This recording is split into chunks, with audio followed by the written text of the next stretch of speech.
여러분 안녕하십니까? 권순환입니다. 최근 윤석열 대통령 탄핵 정국 과정에서 여권의 독보적인 차기 대선 주자 1위로 떠오른 김문수 고용노동부 장관이 대통령 탄핵 심판 과정에서 드러난 헌법재판소의 심각한 문제점을 공개적으로 지적하면서 사실상 헌법재판관들에게 강력한 경고의 메시지를 던졌습니다. 김 장관은 또 8년 전 박근혜 전 대통령 탄핵을 인용해 파면시킨 헌재의 결정을 비판하는 한편 부정선거 의혹 진상규명을 촉구하는 상당수 애국 시민들의 요구에 대해서도 이런 의문을 제기하는 건 정당한 의문이라고 공개적으로 옹호했습니다. 김문수 장관의 이번 발언들에 대해 김 장관이 과거 국회의원 시절 보좌관 출신으로 김 장관이 경기도지사로 옮기면서 부천 소사 지역구를 물려받기도 했던 차명진 전 국회의원은 현재 여권의 독보적인 차기 권력 1위인 김문수 장관이 헌법재판소의 윤 대통령 탄핵 재판을 불공정하고 불법적이라고 분명히 규정한 것은 헌법재판관들에 대한 강력한 경고라고 분석했습니다. 차명진 전 의원은 또 만에 하나 헌재가 지금처럼 불공정한 절차로 탄핵을 인용한다면 김 장관은 대충 현실과 타협해서 대선 출마 채비나 하지 않고 국민 저항운동에 나설 것이라면서 여권 1위가 탄핵 재판이 불공정하다고 외치고 절반의 국민과 결합한다면 어떤 일이 벌어질까? 설마 하는 헌법재판관이나 탄핵 찬성론자들은 두렵지 않은가라고 밝혔습니다. 그럼 김문수 장관은 과연 어떤 주목할 만한 발언을 했고 김 장관의 핵심 측근으로 꼽히는 차명진 전 의원은 이를 어떻게 받아들였는지 차례대로 살펴보면서 소개해드리도록 하겠습니다. 먼저 김문수 고용노동부 장관은 윤석열 대통령 탄핵 심판을 진행 중인 헌법재판소에 공정한 결론을 촉구하면서 박근혜 전 대통령의 파면도 올바르지 않았다고 정면으로 비판했습니다. 김 장관은 19일 국회에서 나경원 의원 주최로 열린 노동개혁 토론회에 참석한 뒤 기자들을 만난 자리에서 헌법재판관 선임 과정, 재판 진행 절차에 많은 우려를 가진 국민이 있고 한편으로는 헌재가 속도를 내서 빨리 판결을 내달라는 분도 있고 국론이 그야말로 양분된 상태라면서 공정하게 국민이 납득할 수 있는 절차 진행과 결론을 내려야 한다고 말했습니다. 그러면서 지난 2017년 헌법재판소의 박근혜 대통령 파면 결정에 대해 과연 올바른 판결이었나? 박근혜 전 대통령이 무슨 큰 잘못을 했나라면서 헌재가 직선제로 뽑힌 대통령에 대한 국민의 사랑과 충성을 너무 가볍게 본다고 지적했습니다. 그는 또 부정선거 의혹 진상규명 주장과 관련해서는 중앙선관위가 이것을 가릴 행정적 책임이 있다면서 사전투표함 보관장소에 CCTV도 없었다. 이런 의문들을 제기하는 건 정당한 의문이라고 말했습니다.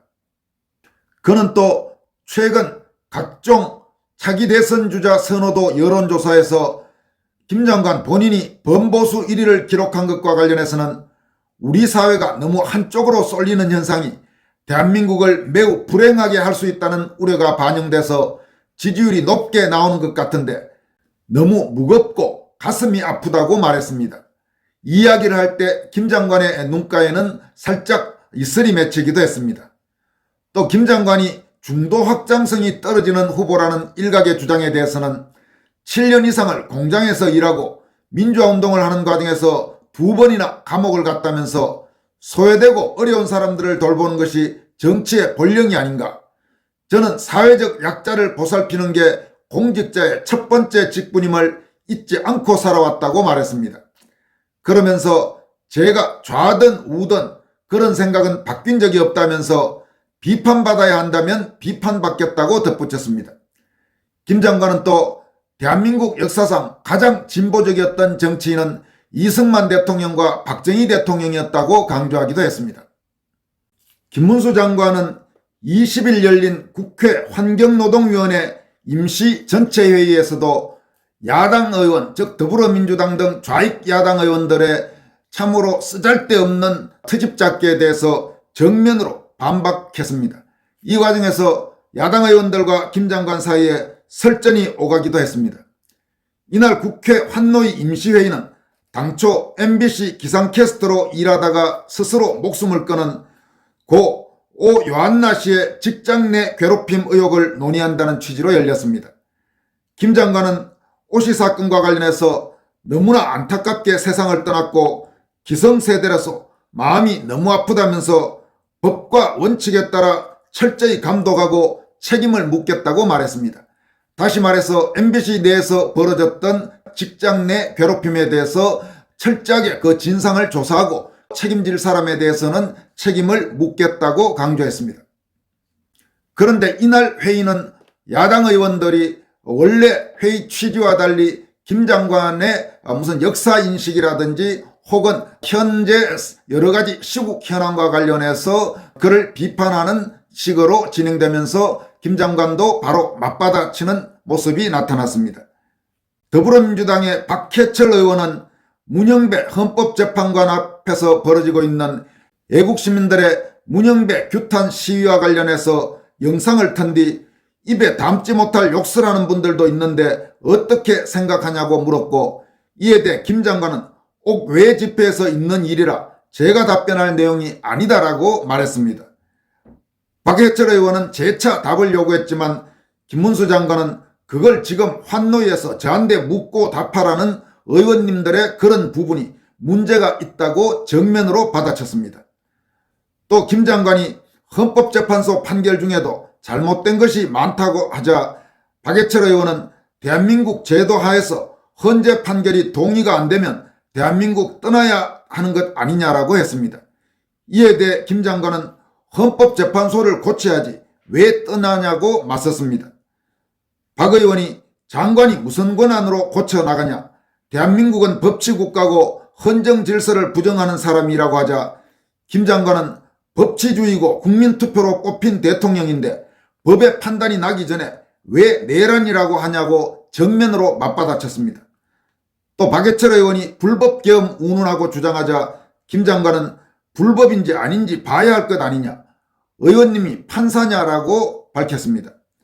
김 장관은 야당 의원들을 향해서 환노위에서 그 질문을 하는 이유가 뭐냐, 저도 환노위 오래 했지만 이렇게 질문하는 것 못 봤다면서 환노위에서 지금 계엄 특검을 하느냐고 맞받아쳤습니다. 더불어민주당의 박홍배 의원은 장관은 여전히 국무위원 자격이 없고 역사관에 대해 말할 가치가 없다면서 장관은 일본 국적의 조상님을 마음에 품고 사시고 저는 대한 국적의 조상님을 마음에 품고 살아가겠다, 이렇게 주장하기도 했습니다.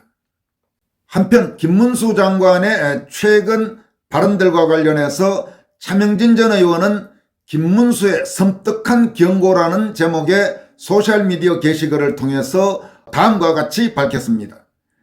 김문수 장관이 국회 노동개혁 토론회에서 현안 관련 소회를 밝혔다. 대부분의 언론이 그 자리에 모인 배지 숫자에 주목했다. 은근히 김문수 출정식이라고 해석했다. 참고로 19일 열렸던 김문수 장관의 나경원 의원 주최 노동개혁 토론회, 여기에는 국민의힘 현역 국회의원 60명 정도가 참석해서 최근 높아진 김문수 장관의 정치적 위상을 실감케 했습니다. 차명진 전 의원은 이어서 나는 김 장관과 비가 오나 눈이 오나 40년을 동행했다. 내가 아는 김문수 장관의 오늘 강조점은 다른 데 있다. 그는 헌법재판소에 빗나간 윤 대통령 탄핵 재판을 질타했다. 그리고 그 파장은 만만치 않을 것이다 라고 분석했습니다. 차 의원은 이어서 첫째, 김 장관은 현재 여권의 독보적인 차기 권력 1위다. 그 영향력은 야권 1위 이재명 따위의 그것과 비교 불가다.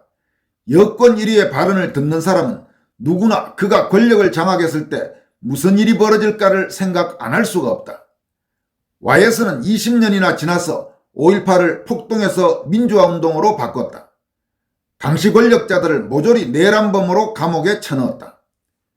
그런데 김 장관이 윤 대통령 탄핵 재판을 불공정하고 불법적이라고 분명히 규정했다. 시간이 지나면 잠잠해질 것이라고 내심 위로하고 있는 헌법재판관과 좌파 부역자들은 무슨 생각이 들까? 둘째, 김 장관은 8년이나 지난 박근혜 대통령 탄핵 사건을 소환하며 그때 8대 0이라는 숫자를 부정의한, 즉 정의롭지 않은 사례라고 규정했다. 김 장관의 이 발언은 지금 혹시나 좌파 재판관 뒤에 숨어서 묻어갈 생각을 하는 비좌파 재판관에 대한 강력한 경고다. 평소에 김 장관은 각자가 독립적 헌법기관인 헌법재판관이 자신의 판단과 소신을 내팽개치고 반대 의견에 투항하는 일은 있을 수도 없고 반헌법적 행태라고 비판해왔다.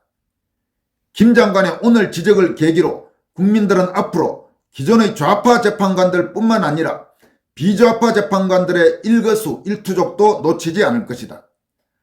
혹시나 있을지 모르는 소심한 비좌파 재판관들, 앞으로 어떻게 행동할까? 셋째, 이 장면은 나만 발견한 것 같은데 기자가 지지율 1위에 대해 어떻게 생각하냐고 묻자 김 장관은 나라가 한쪽으로 치우쳐서 그렇다며 눈물을 글썽거렸다. 나는 겁이 덜컥 났다. 내가 전망컨대 만에 하나 헌재가 지금처럼 불공정한 절차로 탄핵을 인용한다면 김 장관은 대충 현실과 타협해서 대선 출마나 하지 않을 거다. 국민 저항운동에 나설 거다. 차명진 의원은 이어서 다음과 같이 강조하고 있습니다. 김문수는 저항의 DNA를 타고났다. 그는 겉과 속이 똑같은 사람이다. 속으로 따로 주파 하나를 튕긴 적이 없다. 그는 평생 그렇게 살았다. 모두가 박근혜 탄핵을 유의하고 있을 때 홀로 탄핵 반대를 외치며 8년의 지옥길을 마다않고 헤쳐왔다. 지금 장관하는 것도 덤이라 생각한다. 여권 1위가 지난 세월 자신의 목숨보다 신념을 귀하게 여긴 투사가 탄핵 재판이 불공정하다고 외쳤다. 그가 절반의 국민과 결합한다면 어떤 일이 벌어질까? 설마 하는 헌법재판관이나 탄핵 찬성론자들아, 두렵지 않은가? 솔직히 나는 겁난다. 여러분, 차명진 전 의원의 글 중에서 마지막 두 문장 다시 한번 여러분들에게 소개해드립니다. 대단히 곱씹어 볼 만한 중요한 그런 내용입니다. 여권 1위가 지난 세월 자신의 목숨보다 신념을 귀하게 여긴 투사가 탄핵 재판이 불공정하다고 외쳤다. 그가 절반의 국민과 결합한다면 어떤 일이 벌어질까? 설마 하는 헌법재판관이나 탄핵 찬성론자들아, 두렵지 않은가? 솔직히 나는 겁난다. 헌법재판소 재판관들, 특히 지금 문영배 같은 저런 아예 골수자익들은 이미 정해놨을 겁니다. 그런 사람들 말고 이런저런 눈치를 보면서 과연 어떻게 자신의 최종 결론을 내려야 될지 지금도 마만해서 고심하고 있을 소위 비좌파 혹은 중도 성향 재판관들, 차명진 전 의원의 이 경고, 차명진 전 의원이 전달한 김문수 장관의 경고, 현재 범여권의 독보적인 차기 대선 주자 1위 김문수 장관의 경고를 무섭게 받아들이길 바랍니다. 만약에 당신들이 이번에도 8년 전 박근혜 대통령 탄핵 때처럼 좌파 그런 분위기에 휩쓸려 가서 탄핵 인용하는 결정을 내리면 정말 당신들은 앞으로 대단히 힘든 날이 될 것입니다. 한국의 국민들이 더 이상은 용서하지 않겠다는 굳은 결의를 갖고 있는 대한민국 국민이 한두 명이 아니라는 점을 분명히 알아두길 바랍니다. 지금까지 권순할TV였습니다. 고맙습니다.